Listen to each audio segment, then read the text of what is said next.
ملک کے نہایت ممتاز معطر علی مدین صاحب بصیرت مفتی حضرت مولانا مفتی نذیر احمد صاحب دامت برکاتہ، جو صدر مفتی ہے پارٹی جموں کشمیر کے بہت بڑے ادارے ہیں، اور اس علاقے کے آپ بہت معلوم علی مدین ہیں۔ الحمدللہ ملک کے صف اول کے علماء کرام میں آپ کا شمار ہے۔ تقریباً ہندوستان کے سبھی علاقوں میں بڑی بڑی سیمیناروں میں یا بڑے بڑے پروگراموں میں حضرت شرکت فرماتے ہیں، اور علم کا گہرائی ہے، وسعت ہے اور استحضار ہے۔ سب سے بڑی چیز استحضار ہے۔ جو بھی مسئلہ دریافت کیا جاتا ہے الحمدللہ اللہ کے فضل سے اور اس کی توفیق سے ہر سائل کو مطمئن کرتے ہیں۔ فقہی مسئلوں میں فقہی بصیرت آپ کا اتنی حاصل ہے۔ ہمارے لیے خوشی کا موقع تھا اس وقت حضرت حیدرآباد میں ایک سیمینار میں تشریف لائے ہوئے تھے۔ ہم نے گزارش کی کہ چونکہ جمعہ ہے اور بہت بڑی تعداد اس مسجد میں ہماری جمع پڑتی ہے، تو آپ وقت عنایت فرمائیں، آپ سے استفادے کی کوشش عطا فرمائیں۔ حضرت نے ہماری دعوت کو قبول کیا ہے، ہمارے درمیان تشریف فرما ہے۔ میں حضرت سے انتہائی ادب و احترام کے ساتھ گزارش کرتا ہوں کہ ہم سب کو اپنے بصیرت افروز کے ساتھ خطاب سے مستفید فرمائیں۔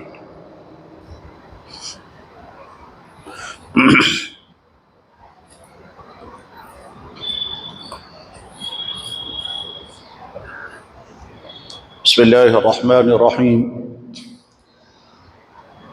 الحمد للہ الذی اکرمنا بنعمت الایمان وانعمنا بنعمت الاسلام، والصلاة والسلام علی سیدنا وحبیبنا وشفیعنا ومولانا محمد سید الانام وخیر الانام وعلی آلہ واصحابہ العظام الی یوم القیامہ، اما بعد۔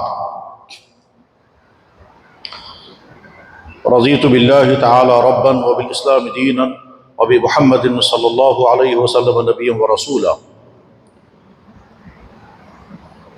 اشہد ان لا الہ الا اللہ واشہد ان محمدا عبدہ ورسولہ، علی ہذہ شہادۃ نحیا وعلیہا نموت انشاء اللہ۔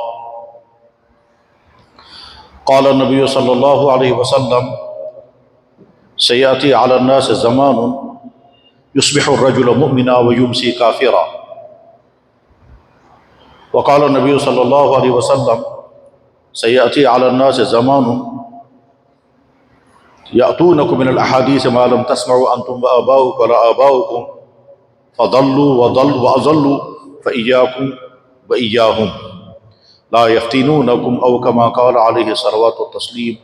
صدق الله مولانا العظيم وصدق رسوله النبي الكريم، ونحن على ذلك لمن الشاهدين والشاكرين، والحمد لله رب العالمين۔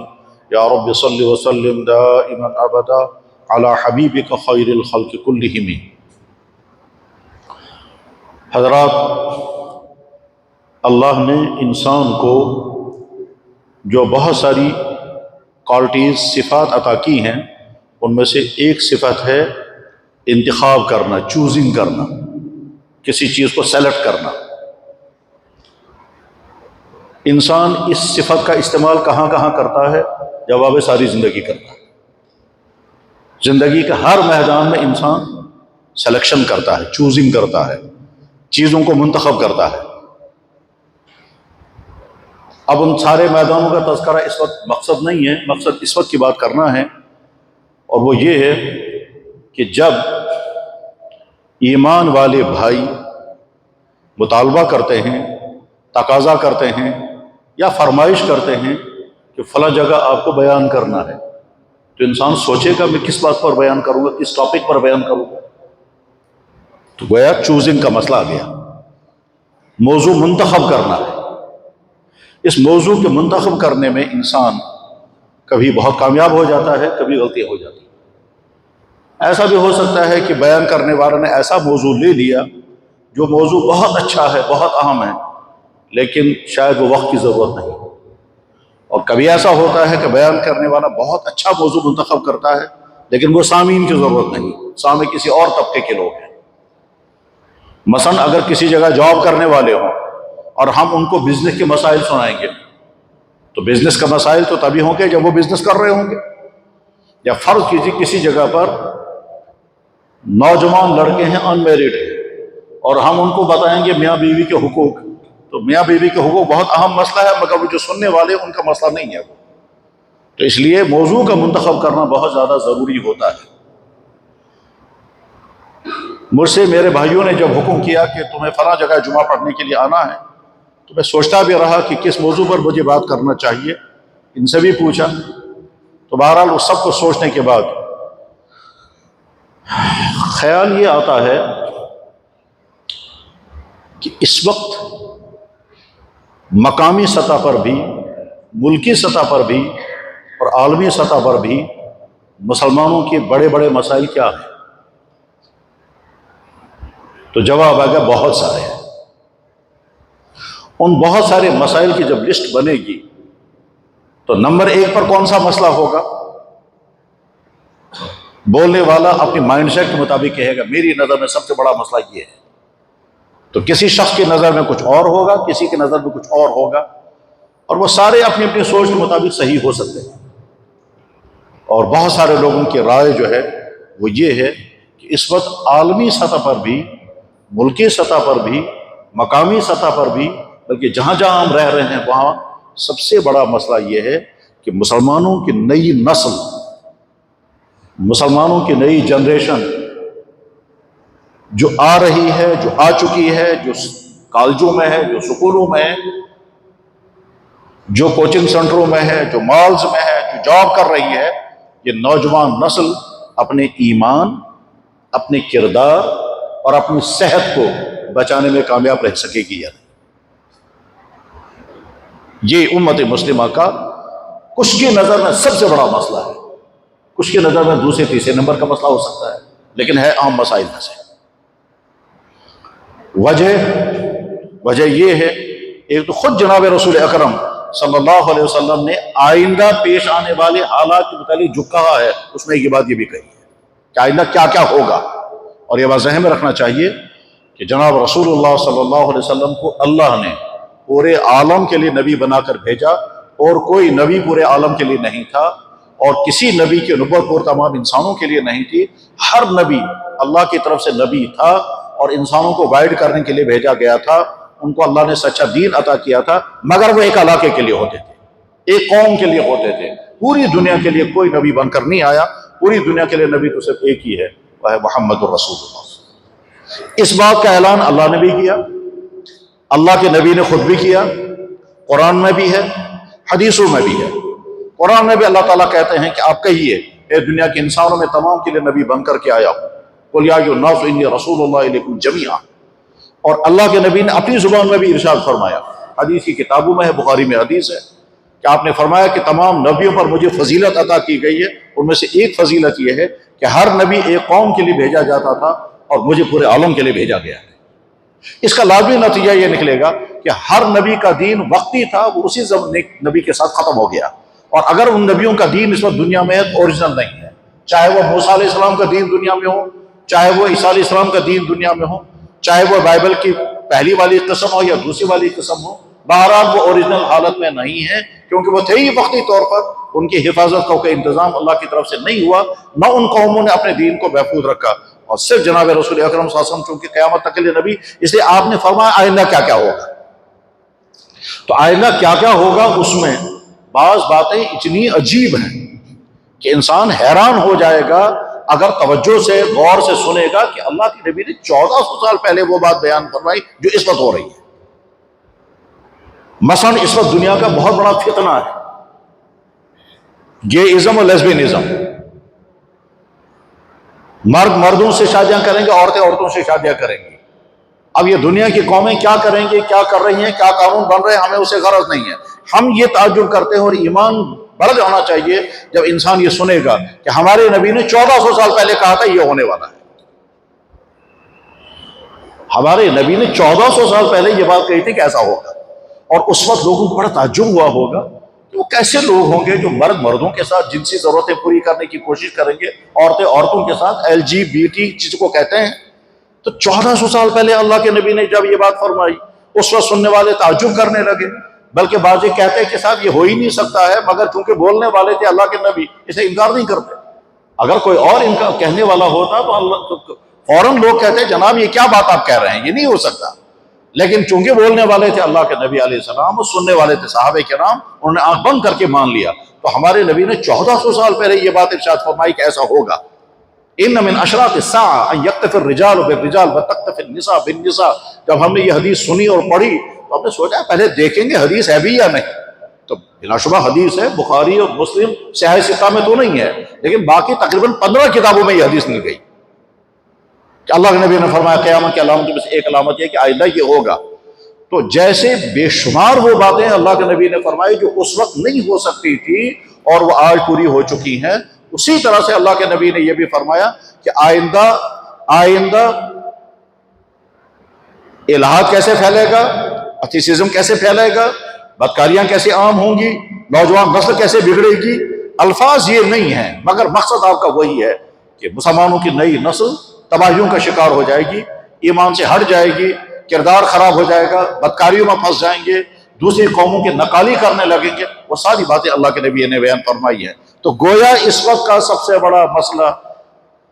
بڑا مسئلہ یا اہم ترین مسئلہ یہ بھی ہے کہ ہمارے گھروں میں، ہمارے بھائیوں کے گھروں میں جو نوجوان نسل ہے، چاہے وہ ابھی ٹین ایج سے نیچے ہے، چاہے وہ ٹین ایج کی زندگی گزار رہی ہے، اب میرڈ ہے یا نئی شادیاں ابھی ہوئی ہیں یا ابھی نہیں ہوئی ہیں، یہ نوجوان نسل اپنی اس ایمان پر قائم رہ پائے گی جو ایمان اللہ نے ان کو عطا فرمایا ہے بغیر کسی قربانی کے، جو ایمان اللہ نے ان کو عطا فرمایا ہے بغیر کسی کنورجن کے، وہ جو ایمان اللہ نے عطا فرمایا بغیر کسی مصیبت برداشت کیے ہوئے. وہ ایمان جو ہمیں ملا ہے وہ اس طرح سے ملا ہے کہ ایمان والے کے گھر میں پیدا ہوئے اور اس لیے ہم مسلمان ہیں. ہم نے خود کو چوزنگ نہیں کی، ہم نے کوئی سفر نہیں کیا، ہم نے کوئی اسٹڈی نہیں کی، ہم نے کوئی مطالعہ نہیں کیا، ہم نے کوئی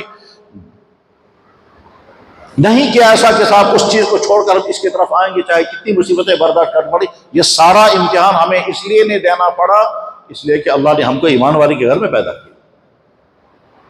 ورنہ ہو سکتا ہے اگر ہم کو یہ امتحان آتا ہے جیسے دنیا کے 6-7 ارب انسانوں کا معاملہ ہے، وہ ایمان سے محروم ہیں، ہم بھی ویسے ہی ہوتے اگر کسی اور گھر میں پیدا ہوئے ہوتے. کسی کے کفر کے گھر میں ہمارا جنم ہوا ہوتا تو ہو سکتا ہے آج تک ہم وہیں ہوتے اور ہم اپنے آپ کو اس کفر سے نہیں نکال پاتے. ویسے ہی جیسے دنیا کی بے شمار قومیں، جیسے بے شمار انسان، بلکہ دنیا کی میجر آبادی، اکثر آبادی جو ہے وہ ایمان سے محروم ہے، تو ہم بھی اسی طرح سے ایمان سے محروم ہوتے. مگر اللہ نے اس امتحان میں ہم کو نہیں ڈالا، ہم کو ایمان والے کے گھر میں پیدا کیا. اب یہ جو ایمان ہمیں ملا ہوا ہے، اس ایمان کو ہم بچا پائیں گے یا نہیں پائیں گے؟ خطرہ کہاں سے؟ کہ خطرہ تو اللہ کے نبی کہہ چکے ہیں کہ ایسا ہوگا. اللہ کے نبی فرما چکے ہیں ایسا ہوگا.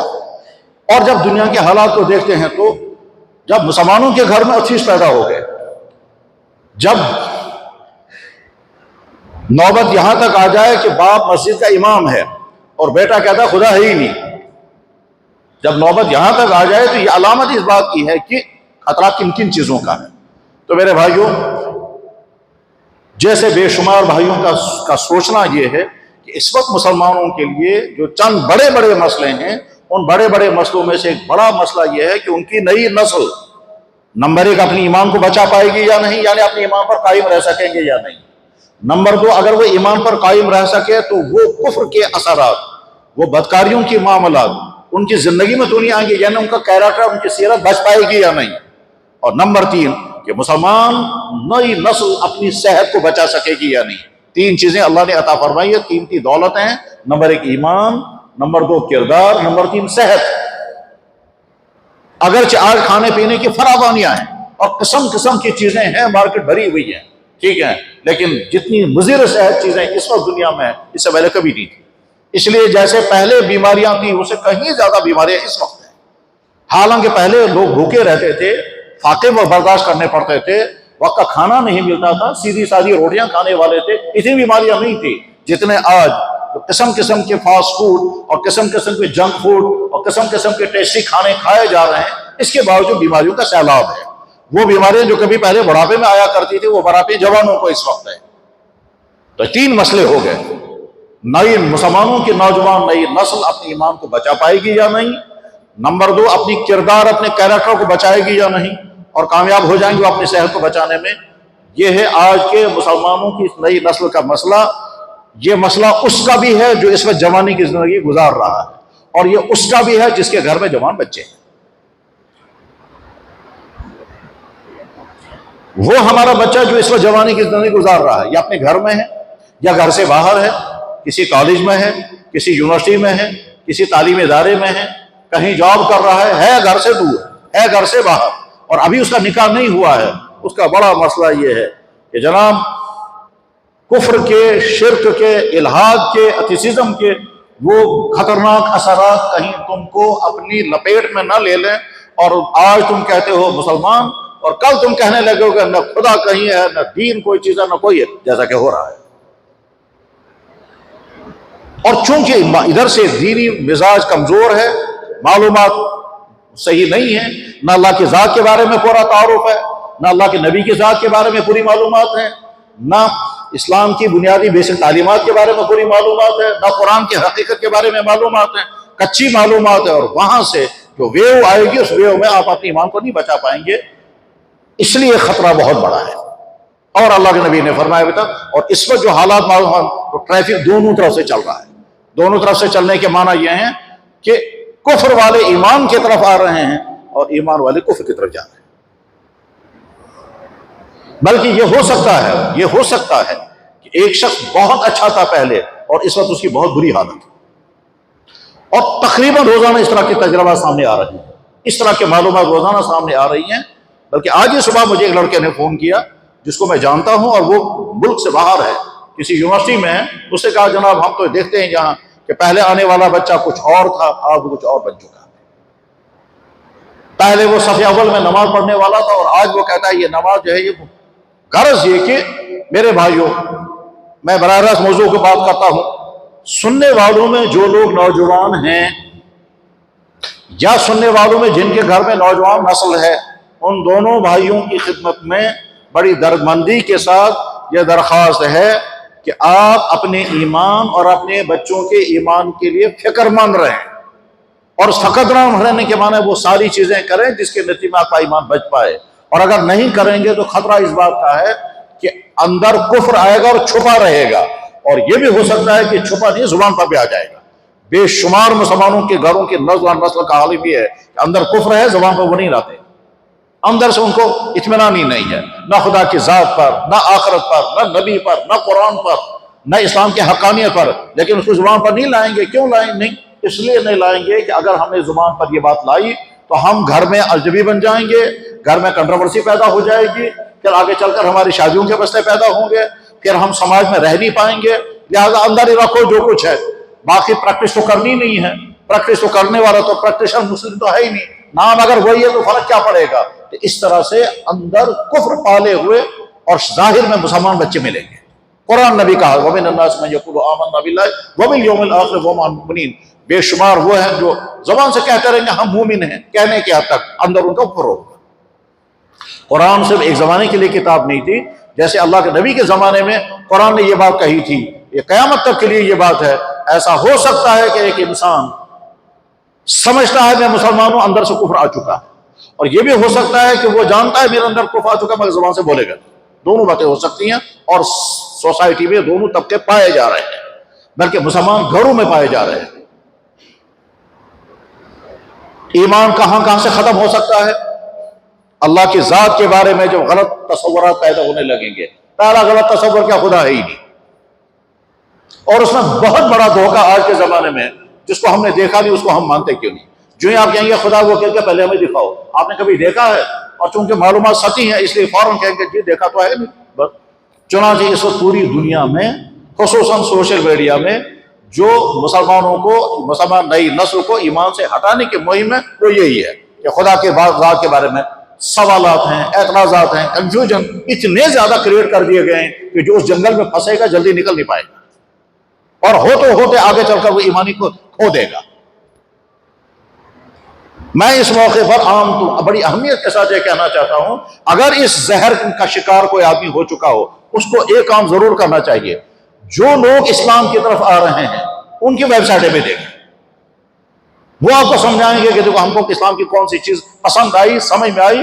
جو چیزیں ہماری نظروں میں قابل اعتراض ہوں گی وہ چیزیں ان کو اسلام میں لانے کا ذریعہ بنتی ہیں۔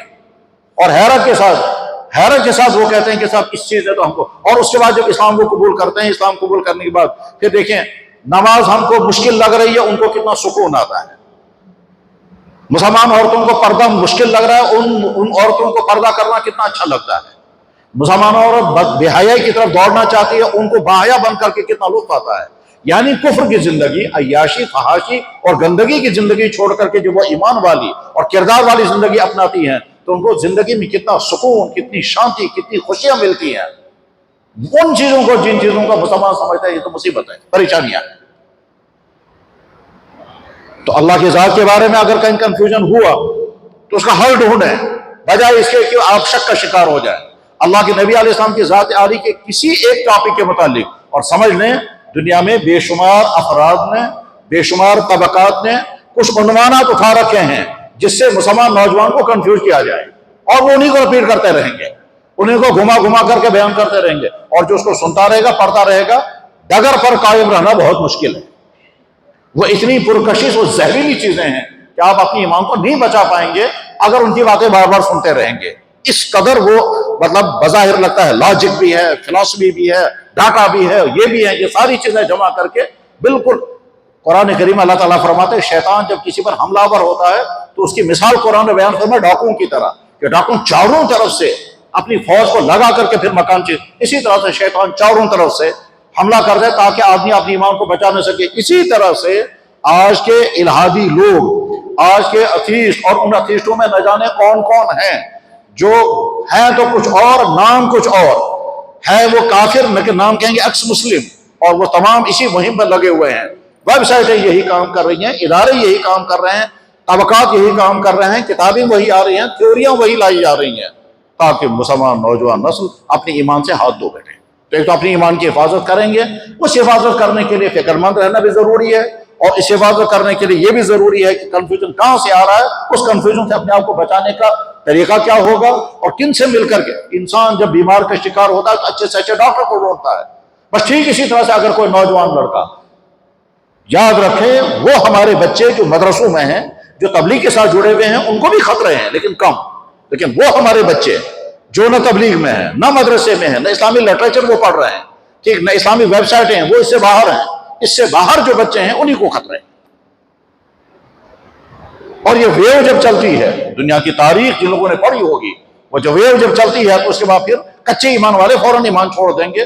ایسا بھی دنیا میں ہے کہ جہاں ایک بھی ایمان سے محروم انسان نہیں تھا، اور اس وقت دنیا میں یہ کہ ایک بھی ایمان والا وہاں نہیں ہے۔ بخارا اور سمرقند کی مثالیں اس کے سامنے ہیں۔ جس بخارا میں کافر ہوتا ہی نہیں تھا کوئی، وہاں کے لوگ ساری زندگی سوچتے تھے وہ کافر کیسا ہوتا ہے کیونکہ ہوتا ہی نہیں کوئی، وہاں دیکھتے، وہاں کی عورتیں کہا کرتی تھی قرآن میں جس کافر کا تذکرہ یہ انسان ہوتا ہے یہ کوئی اور ہوتا ہے، ایسی حالت وہاں تھی، اور آج وہاں ایک بھی ایمان والا نہیں ہے۔ تو غرض یہ کہ نوجوان نسل جن تک یہ بات پہنچ رہی ہے، میں براہ راست اگر یہ عرض کرنا چاہوں گا تو میرے بھائیو اپنی ایمان کو بچاؤ۔ اس بتانے کے لیے آپ کو سمجھنا پڑے گا ایمان کہتے کس کو ہے، پھر اس ایمان پر کنفیوژن کہاں سے آتا ہے، اس کنفیوژن سے بچنے کے لیے آپ نے تدبیریں کیا کی ہیں، اور اگر آپ کنفیوژن کے شکار نہیں ہیں تو بہت خوشی کی بات ہے، لیکن اگر خدا نخواستہ کہیں کنفیوژن ہو چکا ہے، شک آ چکا ہے، سوالات ذہن میں ابھر رہے ہیں، یا کسی نے سوال ذہن میں ڈالا ہے، اس کا بہت جلد آپ علاج ڈھونڈیں، اور اس کے بعد ایک قدم اور آگے بڑھ کر کے کہ آپ جب سوشل میڈیا کا زمانہ ہے، جب معلومات کا شیئر کرنے کا زمانہ ہے، تو آپ اسلام کے دفاع کرنے والے کیوں نہیں بنیں گے؟ آپ ان کے مطلب یہ ہے کہ آپ ڈیفنس کرنے والے کیوں بنیں گے؟ آپ اوفنس کرنے والے کیوں نہیں بنیں گے؟ آپ اشارت پہ کیوں ہیں کہ آپ کا ایمان بچے گا یا نہیں بچے گا؟ آپ یہاں سے کیوں نہیں کہتے ہیں کہ ہمارا اسلام حق ہے اور باقی تمام ازم جو ہیں وہ باطل ہیں، اور اسلام کو حق جاننے کے لیے، سمجھنے کے لیے آپ خود محنت کریں، اور محنت کرنے کے بعد پھر دیکھیں جو لوگ اس فیلڈ میں کام کرتے ہیں ان لوگوں سے معلومات لیں، اور معلومات دینے کے بعد پھر ایک اپنا ایمان بچے گا اور دوسرے بے شمار انسانوں کے ایمانات بچانے میں کامیاب ہوں گے۔ اسلام کیا ہے، اسلام کی حقانیت کیا ہے، اسلام کی خوبیاں کیا ہیں، باقی تمام مذہبوں کے مقابلے میں اسلام کی سچائی کیوں ہے، اور باقی تمام ازم چاہے وہ پرانے ہوں چاہے نئے ہوں وہ غلط کیسے ہیں، اس سب پر اگر آپ محنت کریں گے تو آپ وہ کام کرنے لگیں گے جس پر آپ کو اللہ کے ہاں بہت بڑا میڈل ملنے والا ہے۔ تو ایک ٹاپک تو یہ تھا۔ دوسرا کہ دور وہ ہے کہ جس میں نوجوان کو ان تمام خرابیوں سے بچانا بہت مشکل ہے جو خرابیاں اس وقت سماج میں باہر نہیں، گھر میں بھی، جیب میں بھی ہیں۔ اس میں غلط تعلقات ہیں، زناکاریاں ہیں، فحش کاریاں ہیں، گندی چیزیں ہیں، شراب ہے، نشے کی چیزیں ہیں، حتیٰ کہ مسلمان نوجوان فخر کے ساتھ کفر کی چیزیں استعمال کریں گے اور سمجھیں کہ اس سے کچھ نہیں ہوگا۔ مطلب وہ تمام مسلمان جو ہاتھوں میں دھاگے باندھ رہے ہیں، وہ ذرا تھوڑی دیر کے لیے سوچیں پہلے یہ کیا چیز ہے، یہ ہے کفر کے اثرات، اور وہ کفر کے اثرات آئیں گے تو اچھے لگیں گے، اس کے بعد شیطان ذہن میں ڈال دے گا اس کے کرنے سے کچھ نہیں ہوگا۔ یعنی اس کے معنی یہ ہیں کہ ایمان والے بوڑھوں کا یہ خطرہ نہیں ہے، مدرسے میں اور تبلیغ میں رہنے والے، دینی ماحول میں رہنے والے بچوں کے لیے یہ خطرے نہیں ہیں، یہ خطرے اس کے لیے جو ان تمام سے باہر ہے، کہ وہ کل کو ٹیکا بھی کرے گا، بعد میں سوچے گا اس سے کیا فرق پڑے گا، وہ ہاتھوں میں کفر کے داغے بھی باندھے گا، کہے گا اس سے کیا فرق پڑے گا۔ یعنی وہ ساری چیزیں وہ کرنے لگے گا جو دوسرے کر رہے ہیں، اور یہ سمجھتا رہے گا میں بھی کروں گا۔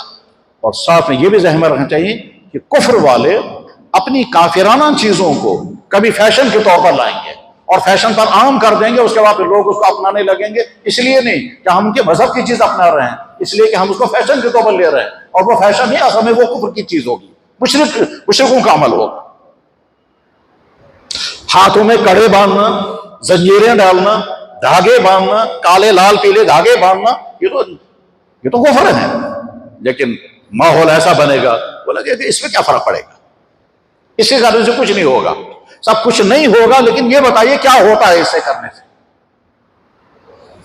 آپ یہ تو کہہ رہے ہیں کچھ نہیں ہوگا، چلیے آپ نے کیا تو ہوا کیا اس سے کرنے سے؟ ہاں یہ ہوگا کہ آپ کے ایمان کو ایک ایسا دیمک لگے گا، آپ کے ایمان کو ایک ایسا زہر لگے گا، ایسا جراثیم لگے گا کہ آگے چل کر کے بالکل جیسے لکڑی کو دیمک ختم کر دیتی ہے، اسی طرح سے یہ ایک ایک چیز کارٹون، بے شمار کارٹون یہ اسی شکل کے لیے بنائے جاتے ہیں، کیوں صاحب؟ آہستہ آہستہ ان کے ذہن میں کفر آ جائے۔ اسی طرح سے آج کا دور بدکاریوں کے پھیلاؤ کا دور ہے۔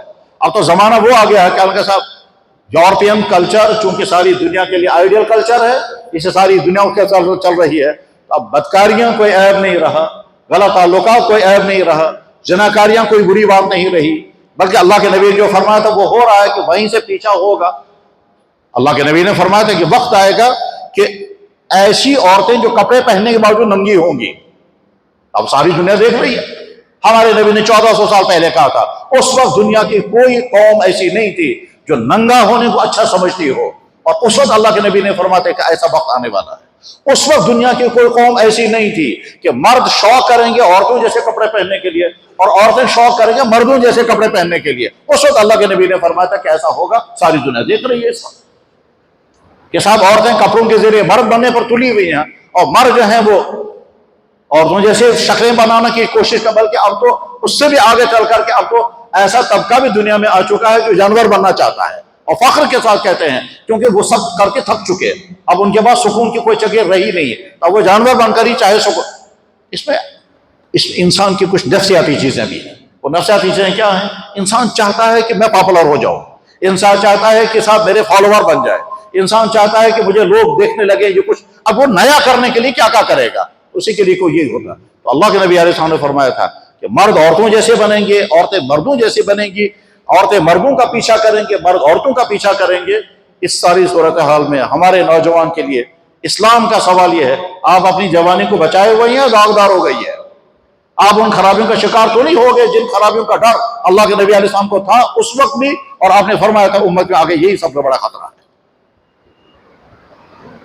میرے نوجوان بھائیوں، اگر آپ ایک طرف سے اپنے عقیدے کو بچائے ہوئے ہیں اور دوسری طرف سے اپنے کیریکٹر کو بچانے کے معنی یہ ہیں، اگر آپ میوزک سننے سے پرہیز کر رہے ہیں، اور آسان نہیں، بہت مشکل ہے، اگر آپ گانا دیکھنے سے پرہیز کر رہے ہیں اور آسان نہیں، بہت مشکل ہے، اگر آپ غلط ریلیشن سے بچے ہوئے ہیں، آسان نہیں ہے، بہت مشکل ہے، اور زیادہ مشکل ہے جو ہی آپ سڑک سے باہر نکلیں گے چاروں طرف سے ننگے فوٹو لگے ہوئے ہیں۔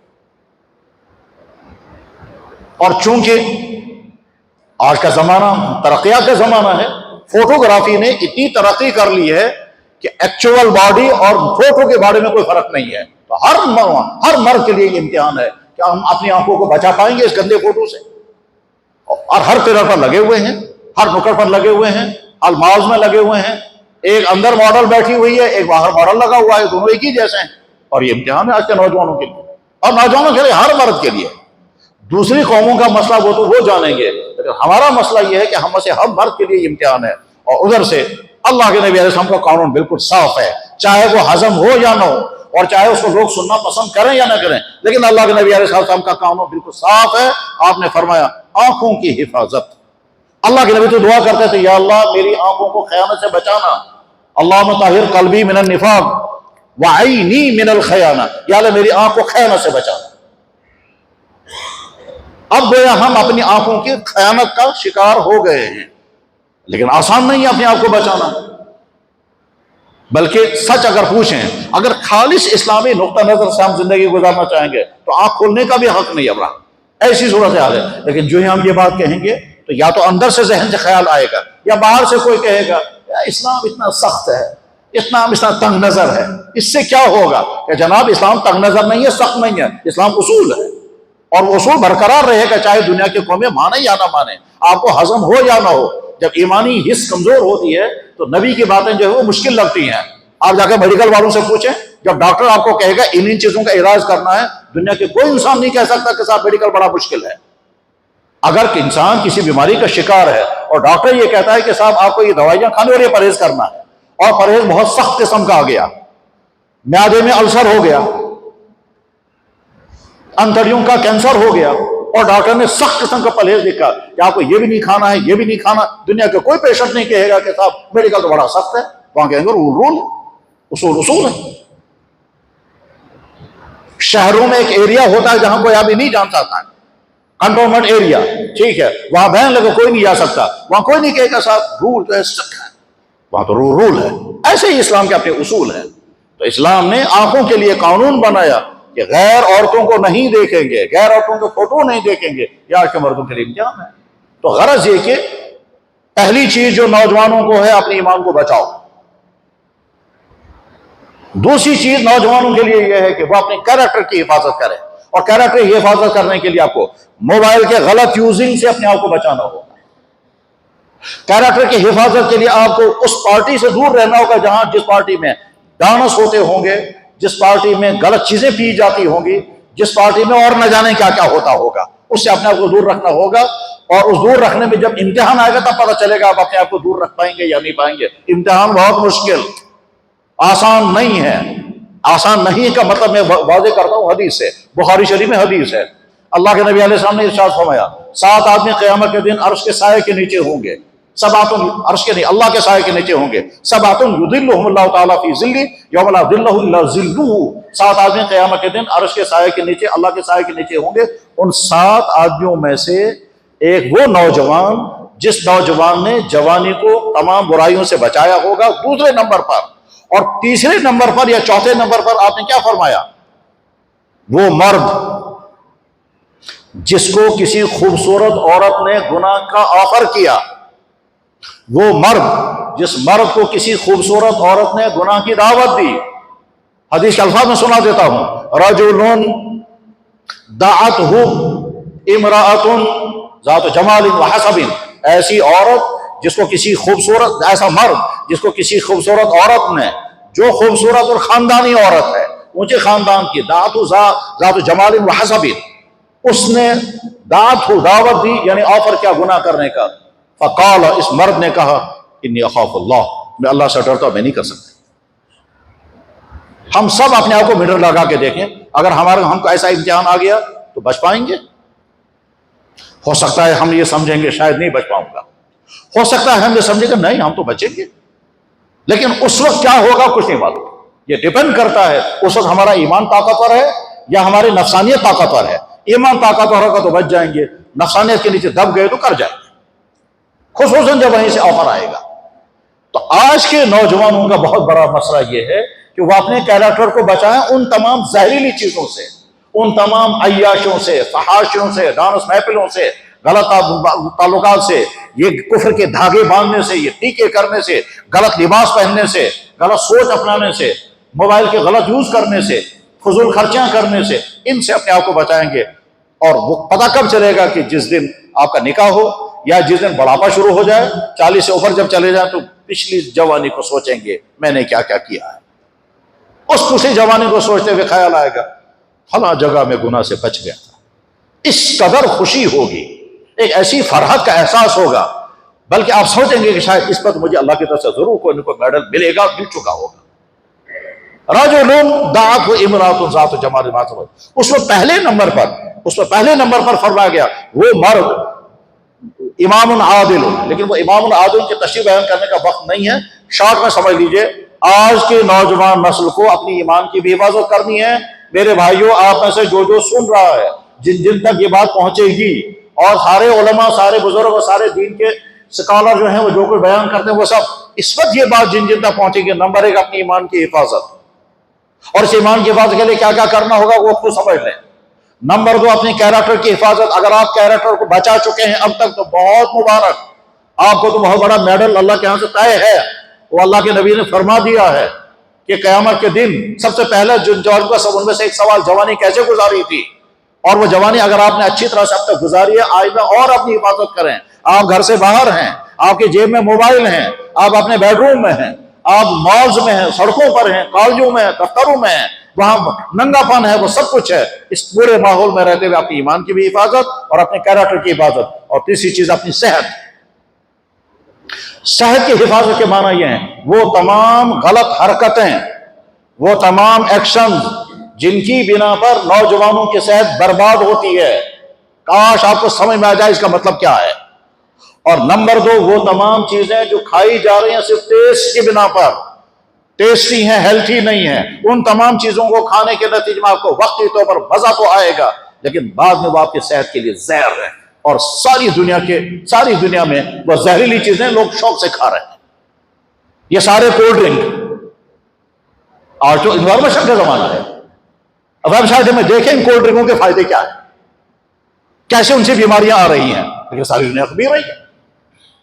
اسی طرح سے یہ جو سڑکوں پر کھانے بک رہے ہیں, اسی طرح سے یہ جو ہٹس بنے ہوئے ہیں, ان ہٹس کے کھانوں میں سوائے ٹیسٹ کے اور کیا ہے, لیکن کھا رہے ہیں سب لوگ. اور جناب ساتھ میں فخر سمجھتے ہیں ہم تو پیزا کھانے والے ہیں, ہم تھوڑے وہ پرانی چیزیں کھانے والے جو پرانی چیزیں فریش ہوتی تھی, جن پر صحت ڈیپینڈ کرتی تھی. ہم تو اب پیزا برگر کھانے والے ہیں, جن برگروں. میرے بھائیوں, آپ کی صحت بڑی قیمتی دولت ہے, اپنے کھانے میں, اپنے پینے میں, اپنے رہنے میں. اور رات کو نیند کا وقت اللہ نے رکھا ہے تو تمہاری جو, بلکہ یہاں تک صورتحال ہے یہ جو سکن ٹائٹیں لوگ پہنتے ہیں, ان سکن ٹائٹوں کا بہت بڑا زہریلا اثر یہ ہے کہ لڑکے نامرد بنتے ہیں. ریسرچ کر کے دیکھیں, یہ جو سکن ٹائٹیں نوجوان لڑکے پہنتے ہیں ان کا مضر اثر یہ ہے کہ ان کی وجہ سے نامرد ہو جاتے ہیں. ابھی چند دنوں پہلے یہاں بھی سیمینار ہوا, ہم ریسرچ کر رہے تھے اس بات پر, اس پر تحقیق کر رہے تھے وہ آئی وی ایف کرنے کی کون سی شکلیں ہیں اور آئی وی ایف کیوں کرنا پڑتا ہے. اس آئی وی ایف میں ایک مسئلہ یہی تھا کہ لڑکا نامرد کیوں ہو جاتا ہے یا عورت ناعورت کیوں ہو جاتی ہے, اس کا سارا سسٹم جو ہے وہ ڈسٹرب کیسے ہو. اور مرد کا, تو مرد کے سسٹم کے ڈسٹرب ہونے کی بڑی وجہ یہ بھی آئی یہ سکن ٹائٹ جو لوگ پہن رہے ہیں, کیونکہ ترپال کے ذریعے سے آپ نے اپنے سیکچول پارٹ کو باندھ کر کے رکھا ہے اور ان کو ڈیولپ نہیں ہونے دے رہے ہیں. اور جوانی کی زندگی میں یہ ساری ترقیاں بڑھتی ہیں, ہم نے باندھ کر کے رکھا ہے, آگے چل کر کے نہ مرد ہے.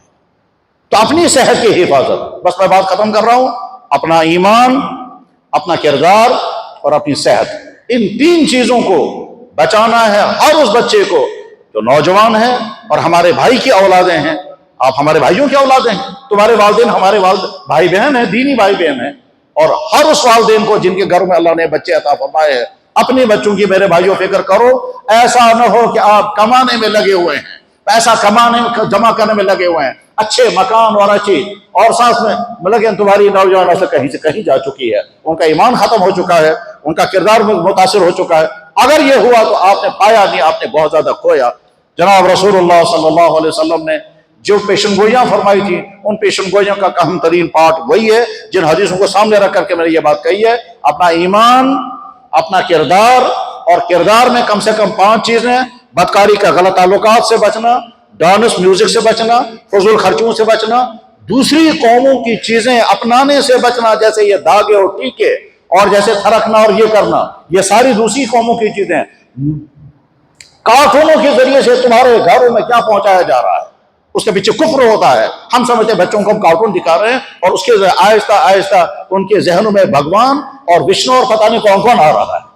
اپنی کردار کے ایمان، کردار اور صحت، ان تین چیزوں کی حفاظت میں اگر ہم کامیاب ہو گئے تو انشاءاللہ پھر ہماری یہ دنیا اور اخروی زندگی کامیاب ہوگی. اور اگر خدا نہ خواستہ ان میں سے کوئی چیز ہمارے ہاتھ سے نکل گئی تو نقصان اور شدید ترین نقصان ہے. بس میں حدیث سنا کے بعد ختم کر رہا ہوں.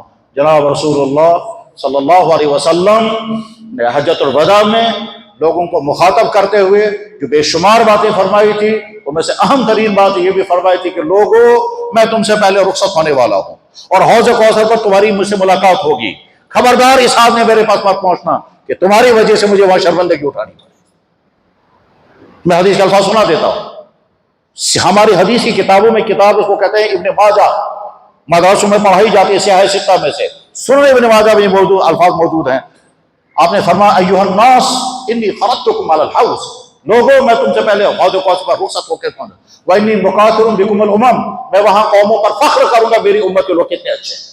میری امت کے لوگ کتنے اچھے ہیں کا مطلب امت کا ہر طبقہ، مالدار کتنے اچھے ہیں، جوان کتنے اچھے ہیں، خواتین کتنی اچھی ہیں، جن کے ہاتھ میں پاور ہے وہ کتنے اچھے ہیں، حکمراں کتنے اچھے ہیں، علماء کتنے، ہر طبقے کے بارے میں اللہ کے نبی فخر کریں گے کیونکہ ایسے دوسری قوموں میں نہیں ہوں گے. لیکن ساتھ میں آپ نے فرمایا فلا تسودوا وجہی، خبردار اس حال میں میرے سامنے مت آنا کہ تمہاری وجہ سے میں وہاں شرمندہ ہو جاؤں کا ترجمہ میں کر رہا ہوں. ورنہ اس لفظ کا ترجمہ بہت مشکل ہے، اس کا ترجمہ کرنا زبان پر لانا بہت مشکل ہے. یعنی ایسا ہی سمجھے جیسے کوئی باپ اپنے بیٹے سے کہتا بیٹا ایسی کوئی غلطی مت کرنا کہ میرا چہرہ سیاہ ہو جائے. اور یہ جب ہم حضور کی ذات کے بارے میں نہیں ہمت کر سکتے ہیں کہنے کی، لیکن مطلب یہی ہے کہ ایسا نہ ہو تم ایسے حال میں میرے پاس پہنچ جاؤ کہ تمہاری وجہ سے میں، بس ہر آدمی اپنے آپ کو میٹر لگائے، بولنے والا بھی سننے والا بھی، جن تک آواز پہنچے کہ میری زندگی ویسی تو نہیں بن رہی ہے کہ میں قیامت کے دن اللہ کے نبی ایسا فرمائیں گے تم کسی اور راستے پر تھے، تم کچھ اور ہو میں کچھ اور ہوں. میرے بھائیو، عہد کر کے اٹھیں گے انشاءاللہ، اپنی ایمان، اپنے کردار اور اپنی صحت کی حفاظت کریں گے. وآخر دعوانا الحمدللہ رب العالمین برحمتک یا ارحم الراحمین.